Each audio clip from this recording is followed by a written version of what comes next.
Professor Taggart, I see you return to right back.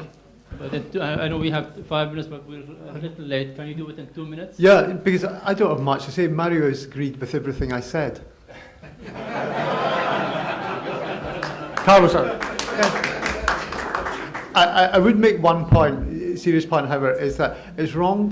One of the things you emphasise about the syntax score is when you're doing it, you do not calculate it according to how you think you're going to treat a patient. This has been repeatedly emphasised. You must not do that, because if you do that, there's no point doing the score. It's an objective assessment of what the score is, independent of any form of treatment. So you must not calculate syntax scores thinking of how you're going to treat the patient. The other things that I'd just say very briefly is that I think the current evidence is very clear about what we should be doing for patients with the majority of patients with 3-vessel disease and the majority with left main, and we both agree on this. However, I say again, I think the Excel trial, the reason I'm the top enroller in the world just now is I'm one of these people, if the evidence moves, I will follow the evidence. And I think for the lower risk left main, my bet, if I had to put money in this, I think PCI will turn out to be a better treatment than CABG, because as I've said, I think for CABG there may be too much competitive flow for ostial and mid-shaft left main if you don't have additional coronary disease. And the very final point I'd make is I believe that we should not pay for any intervention that does not follow guidelines. The great thing about guidelines are that for the first time they make the decision treatment transparent. Everyone can see why a patient was treated in a certain way, because before that everything was obscure and hidden. So I think the guidelines should not just be recommendations, I think they should be mandatory. Thank you.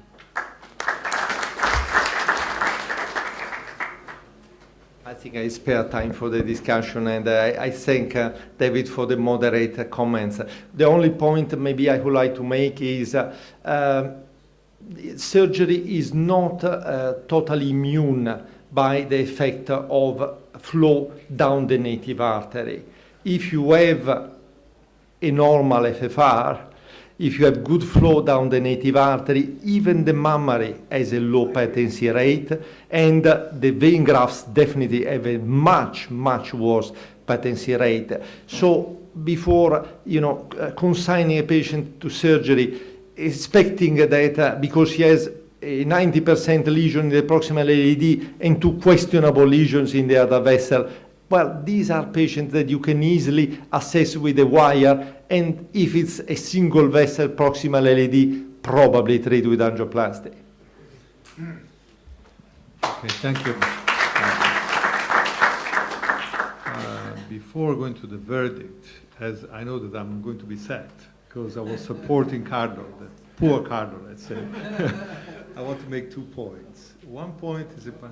No, you do that. Don't bias the audience. No, I was just pointing the fact that, really future stents, at some point David said that with future stents we are not going to achieve any other increase in results. I believe that, there is a huge difference between old stents and new stents. That's just a point that I wanted to make about that. Okay, let's go to the verdict. So, who's supporting David Taggart and the surgery for? What's the question? The question is, surgery. If whether surgery is superior. Who's supporting David Taggart? Before the verdict, would you take 2 to 3 questions? You want to make? Okay. So I thought I have a question. there was no debate.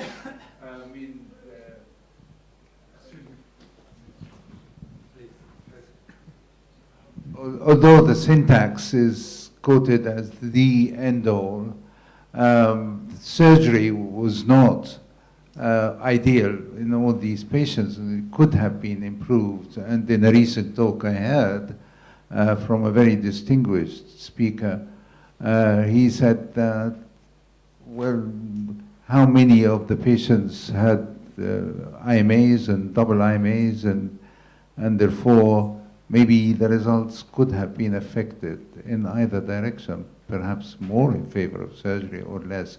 But he concluded that the surgeons lost the syntax rather than they won, because they didn't do ideal job. What What would David say about that? I would agree with that in general terms, but I think even the majority of patients in Syntax got the standard operation of a single mammary and 2 or 3 vein grafts, and I think it was 27% got 2 mammary arteries. So surgery was not optimal in the Syntax trial, but even so, I still think it still showed a very clear result in favour of surgery for most patients.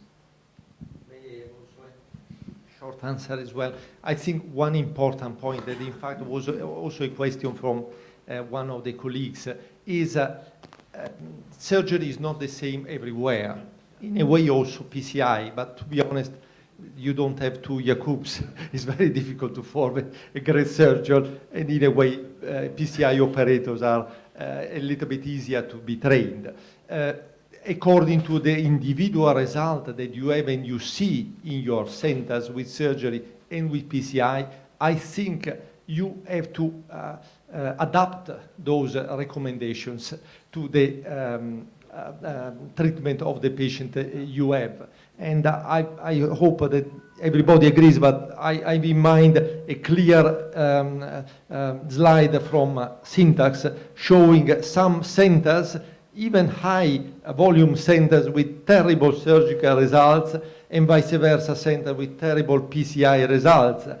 Well, I guess that over there you should have different application of the recommendations than what is the average. Again, the guidelines say that they are recommendations where there is low predicted surgical mortality. So if your centre's got a high mortality for CABG, the guidelines don't apply. I think I see these debates as very healthy debates because they bring the best of the 2 worlds. This is point number 1. Number 2, I also don't see surgery and PCI as being competitive techniques or modalities. I see them more of complementary. There is definitely a scale where in one end of the scale, definitely surgery is better. And on the other end of the scale, I believe there are also points to be done made for PCI.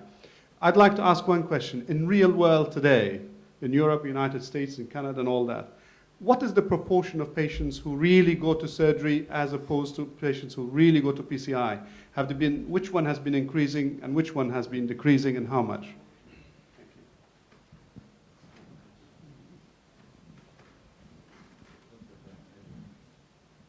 Thank you. I don't think anyone has the numbers because the numbers lag behind by maybe effectively 2 years.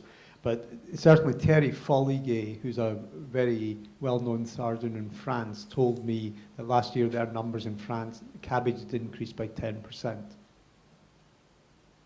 largely on the basis of Syntax. Yeah. Last question.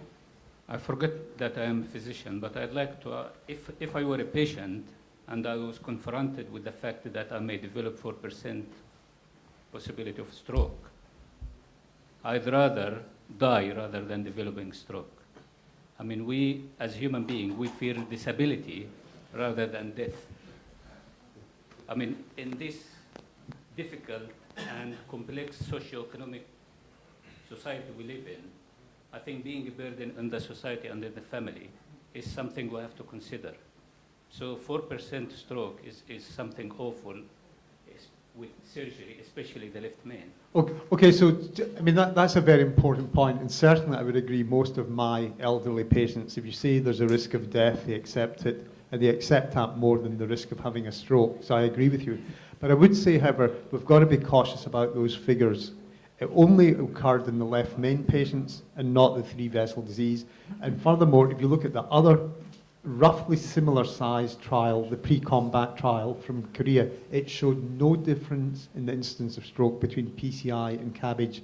So so I'd be cautious about saying that's a definite. I mean, it's what was observed in Syntax, but whether that was play of chance or whether it's real, we'll get an answer to that in the Excel trial. But if it does become confirmed that there's a significantly higher risk of stroke for left main disease, then that is an important consideration. But at the end of the day, I equally think, I passionately believe that if a patient has got proximal LAD disease, I think patients should be offered the benefit or potential benefit of an internal mammary artery. Now, I also equally accept probably the majority of patients will say, well, if you can fix it with a stent, we'll go for the stent. But if you show patients the benefit of a mammogram over 30 years of follow-up, some patients will say, yeah, I'll go for that. So it's all about giving patients choices. Patients will live 30 years now because the majority, they come to you in their 70s or their 80s. No, And but I showed the a, probability of stroke is probably worse than expecting them to live Yeah. 20, 30 years from the operation. but I showed you 2 big papers earlier of showing big follow-up series of patients living into 2 and 3 decades after coronary bypass grafting. So a lot of them will live that long. Okay, thank you, everybody. We come to the moment of truth. It's the verdict time. So the question is, surgery is superior to PCI. Just before you vote, just remember that your medical director is a surgeon. So That's why I had to support Carlo. anyway, who says surgery is better than PCI?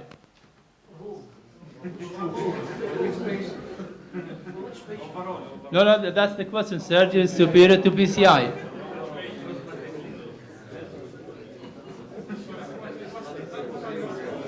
Surgery is superior to PCI. That's the general question. Yeah, of course. Yeah, 1, 2, 3, 4. These are all surgeons. Okay, who says surgery is less superior to PCI? The majority abstained, in fact. Well, I guess the question lies somewhere in between. So, okay, thank you very much for the participation.